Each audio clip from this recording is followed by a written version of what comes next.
chairman of the Brunswick County Board of Commissioners, and just wanted to give you an update on our storm response to date. I want to thank the town of Leland for again hosting us. This is the second one of these I've had here. And normally we would try to have these at the Brunswick County Emergency Operations Center, but it's been cut off by water like much of the county. I do want to thank Mayor Brenda Bozeman from the town of Leland for being here, Mayor Mike Allen from the town of Belleville, and Mayor Euless Willis from the town of Navassa. I have been in contact with the towns of Northwest and Sandy Creek in this district, but the mayors were not able to attend today. Our staff, Brunswick County Sheriff's Office, and our other partners have worked 24/7 to handle what has really been an unprecedented storm for Brunswick County. In an ideal situation today, I would just give an introduction and I would turn it over to our staff so that they could update you. But unfortunately, the event's not over here. Our staff is still in the weeds managing our response. And also, they've been cut off from parts of the county and not even able to get here if they wanted to. So I will do my best to speak on their behalf. When we do questions at the end, I will answer those that I'm able to answer, but some of those might require our staff to follow up later. Again, this storm has had unprecedented impacts not just on Brunswick County, but on other counties in this area. It's a true statewide event. As the mayors here will attest, many of our citizens' homes have been damaged or destroyed.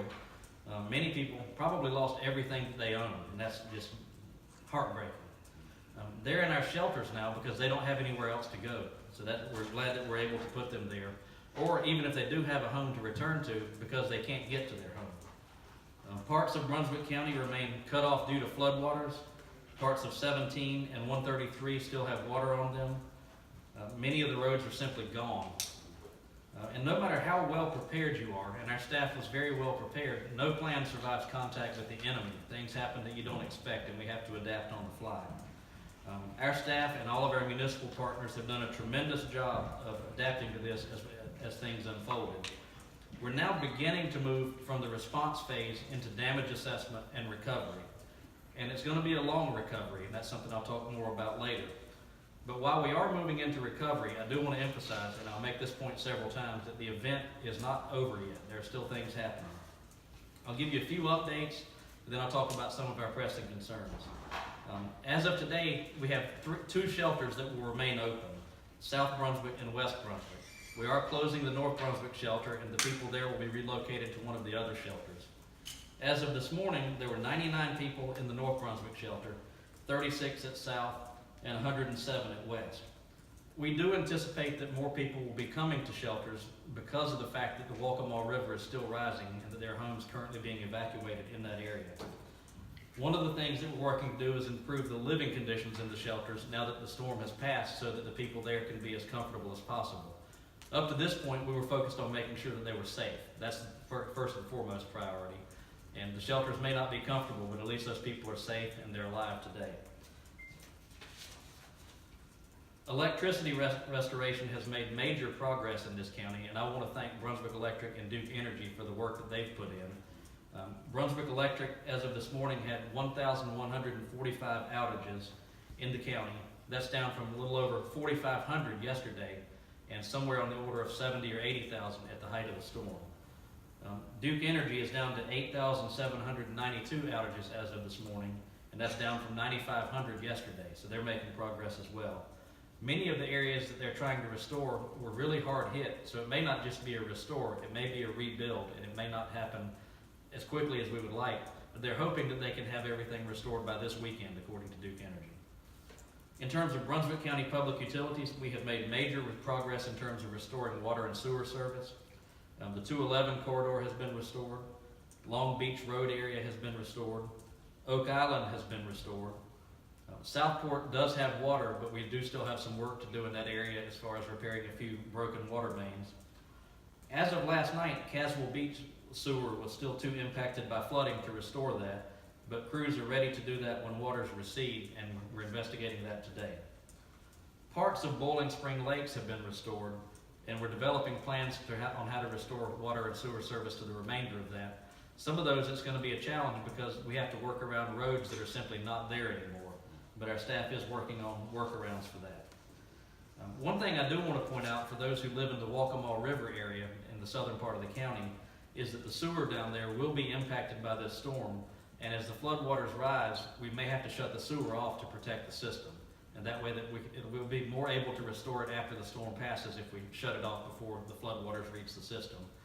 I do not have specific numbers of customers impacted by that, but those are the areas that are covered. 3 points in terms of public health. If you're in a boil water area with a boil water advisory, please pay attention to that. That's for your own health. Please do not let your children play in floodwaters. There is no telling what's in those waters. And I drove through an area in this part of the county the other day, and some kids were out playing in the water. And I hope that they're okay, but that's just dangerous because of the things that could be in that water.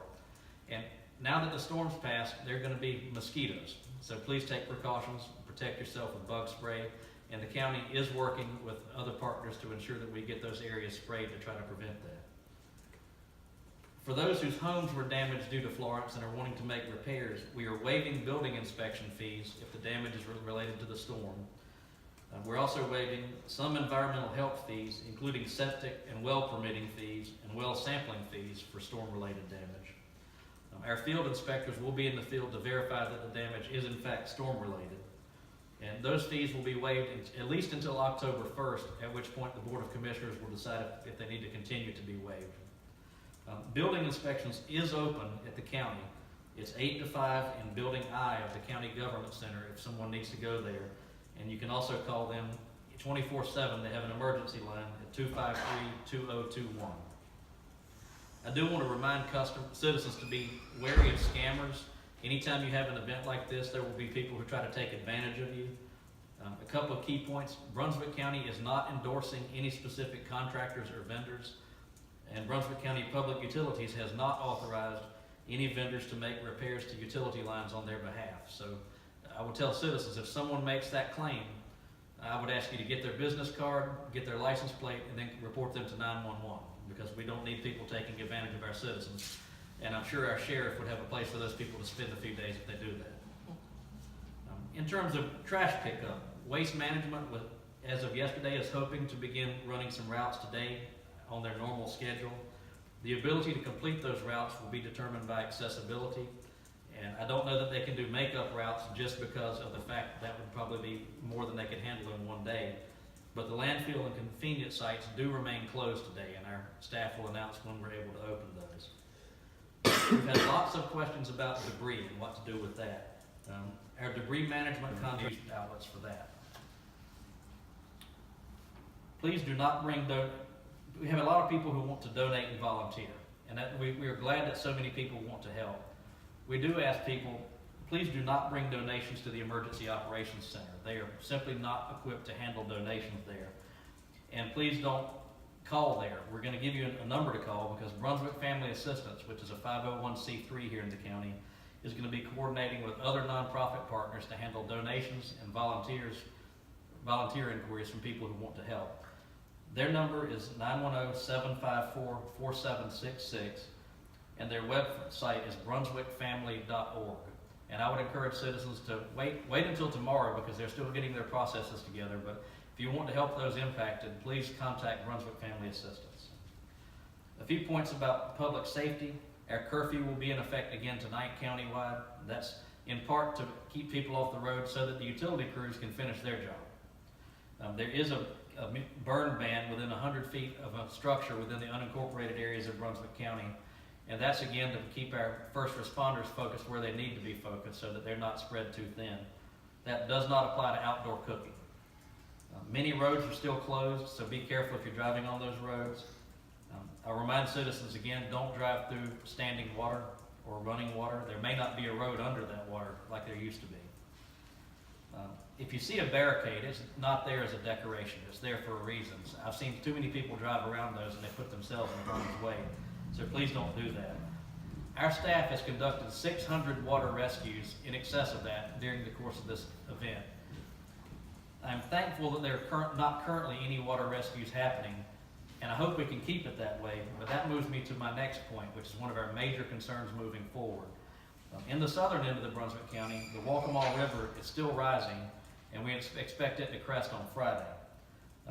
They're saying it could crest 3 feet higher than the levels we saw in Hurricane Matthew, which was obviously a significant event. So that's going to bring significant flooding to areas down there that have already been impacted by Matthew a couple of years ago. Because of that, we did issue a voluntary evacuation for people in the Waccamaw floodplain effective at 8 o'clock this morning. That includes Brunswick Plantation, so those folks who live there need to be aware of that. The sheriff was hoping to be at this event today, but he is in the southern end of the county helping facilitate that evacuation. So that's why he could not be here, but he wanted me to emphasize the importance of getting out of harm's way if you're in that area. And again, our shelter, 2 of our shelters will remain open for people who do need to evacuate that. And if anybody feels like they're in danger because of flooding, they should call 911 immediately.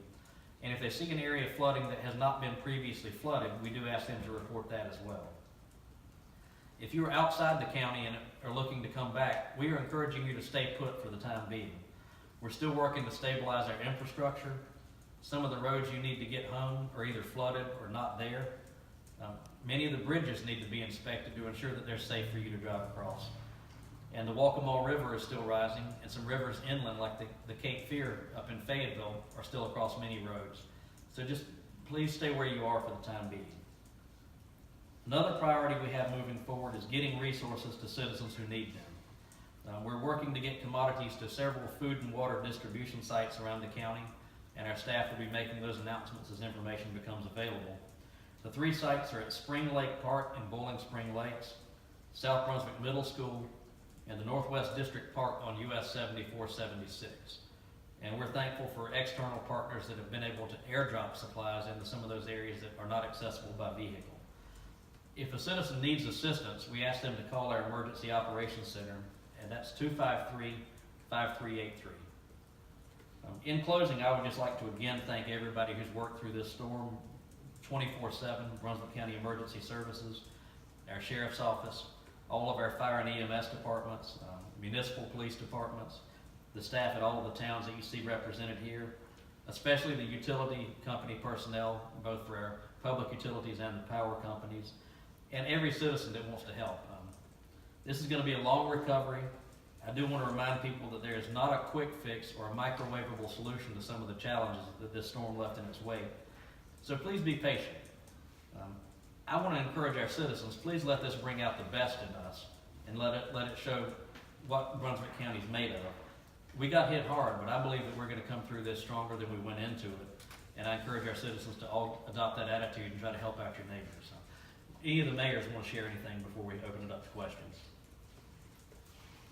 I just want to once again say thank you, not only to my staff and the county staff for all the hours that they have put in to try to keep all the citizens safe, but also to the Boone County, Missouri task force that has been brought in, and they have just been tremendous, and we just thank them all. And please heed the warnings from Commissioner Williams. On behalf of the VAST, I'd like to reiterate probably one point. One of our concerns from this point is the Cape Fear River cresting. And we are very fortunate. I think they say that the VAST has always had a blessing. We happen to be about 24 feet above sea level. So that means the entire city of Wilmington will flood before the VAST will. So I thank the Lord for that. And we don't have as many problems with the flooding as we had with the wind damage. And progress is about, or Duke Energy is about to have the lights turned back on. We got half the town in lights now, and the other half is coming.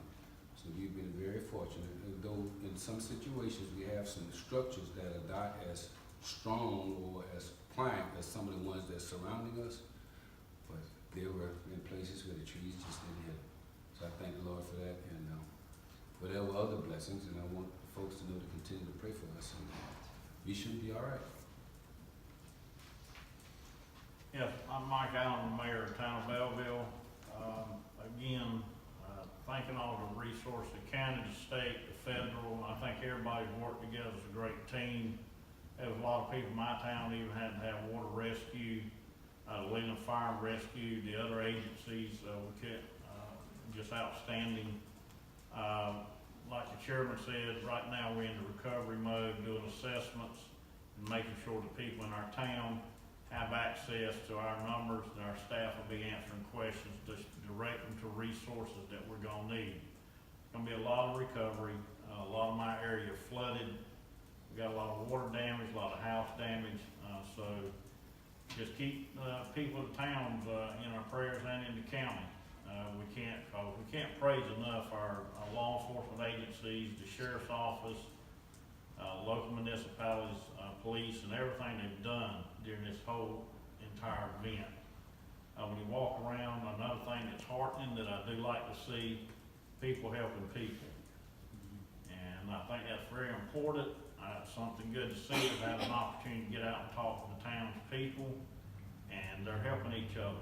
And God's blessing and working together as a team here in our county and all the municipalities, we'll get through this, and we'll make sure the people, the biggest thing is people stay safe and they know their resources and where to go to. Thank you. One thing that I was just reminded of that I want to point out is just, again, how geographically big this county is compared to some others. If you look on the map, this county is twice, if not 3 times the size geographically of New Hanover County, and that presented some challenges during this storm because we were essentially cut off into 3 separate islands by water, and parts of them could not be reached from the other part.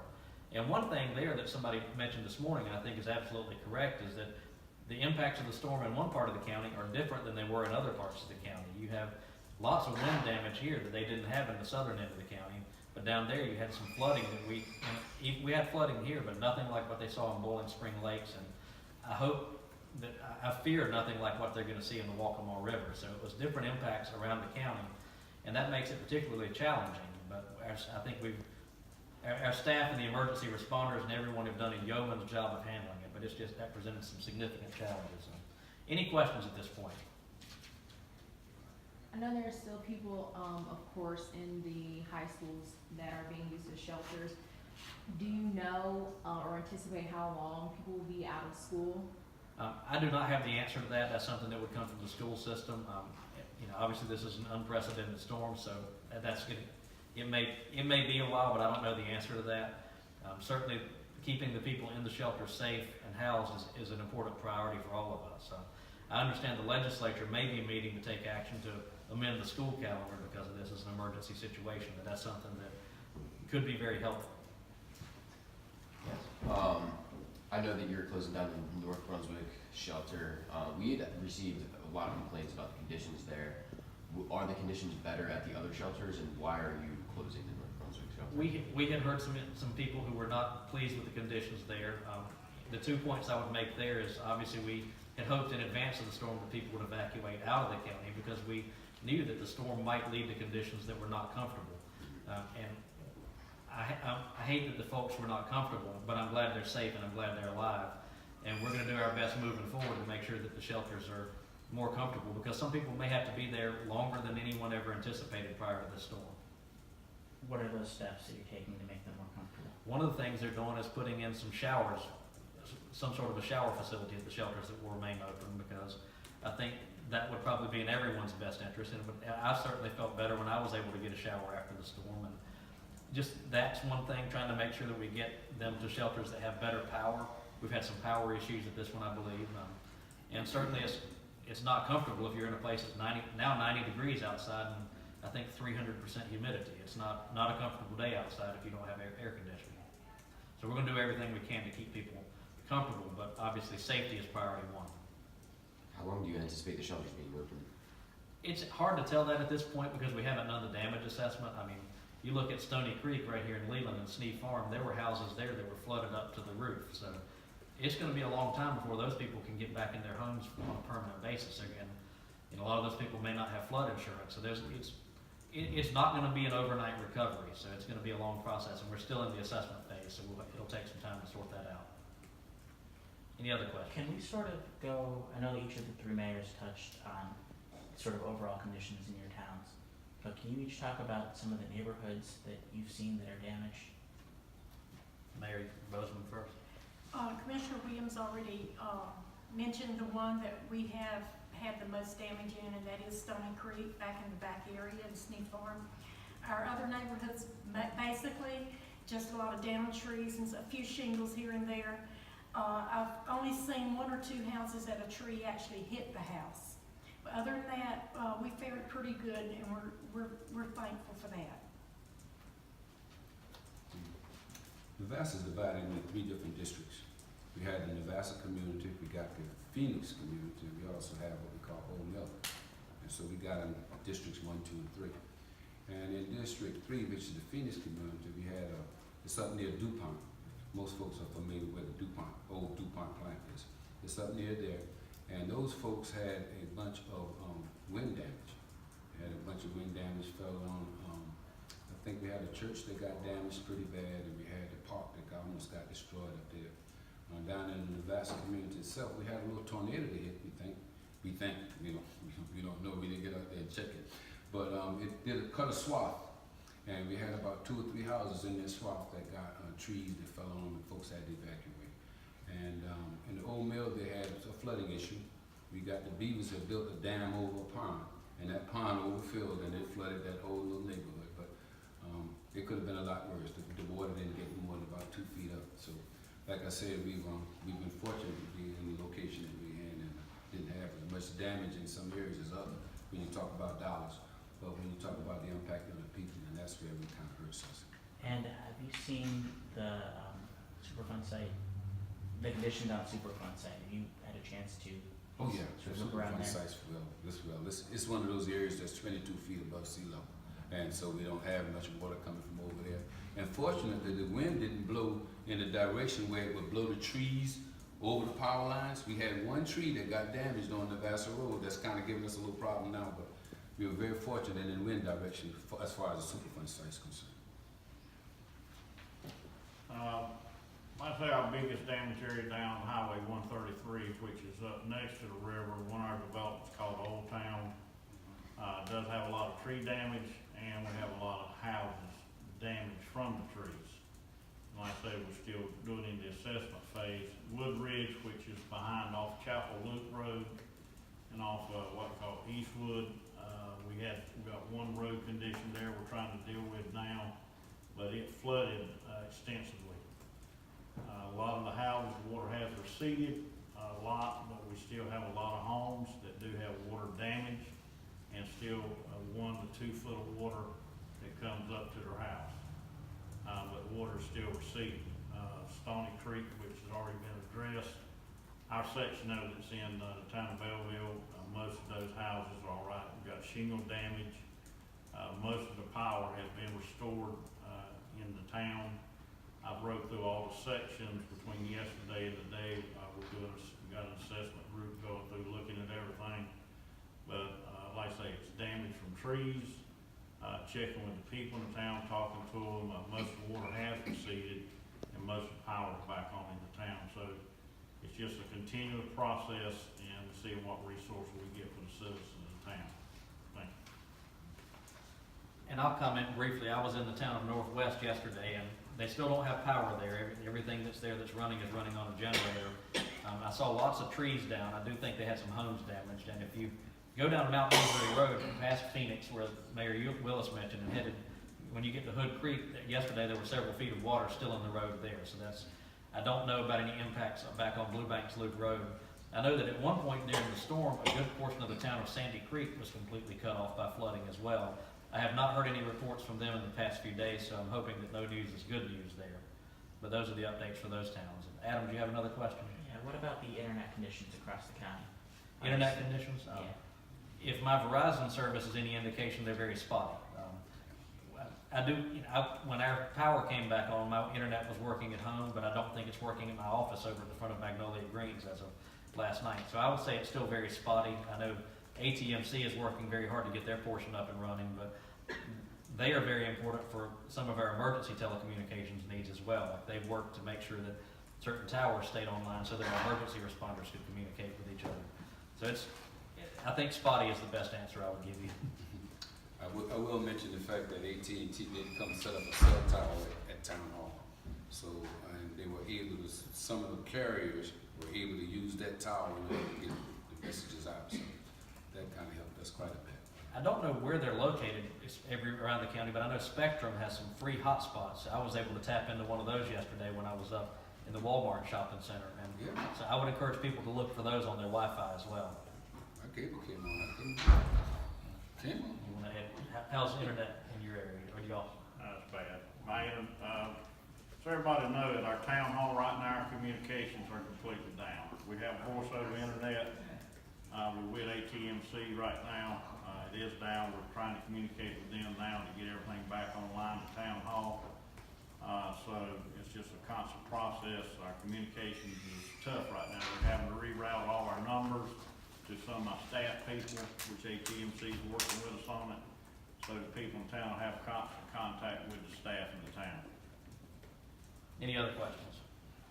When we talk about the Waccamaw River, obviously, people that are around the Waccamaw River know what we're talking about. People outside, what communities? It's a Brunswick plantation. It runs up into the Waccamaw community, Ash, Little River, that area. That's the best description I can give. It's on the far southwestern part of the county. And back on that, do you know at what point you will have to cut the sewer off? I know you're saying that may be a consideration. The wording that our county manager gave me was when we think flooding is imminent, and they're monitoring that constantly. So as soon as they think the flooding is getting to the point that it could impact the system, I would assume that would be shut off. But most people around there have evacuated anyway, or there's still some people? We don't know if they've evacuated yet, but the sheriff's office is down there today specifically to encourage people to evacuate. And my last one is, we look outside and it's a beautiful sunny day. Absolutely. How do you convince people to stay where they are, stay put, when they look outside, they say, oh, there's not rain? A lot of people think that because the rain stopped that the event is over, and the way I would describe that is it didn't just rain here, it rained upstream, and guess where we are? We're downstream, and that water's coming here, and that's why you've got some rivers that are, hopefully, I think the Cape Fear crested today, but the Waccamaw is still rising, so that's the reason for that. And also the fact that while the sun may be out, there's still water on roads, and some of those roads are simply not there, so that's something to consider as well. Any other questions? If not, thank you guys for coming, and we'll do this again in a couple of days.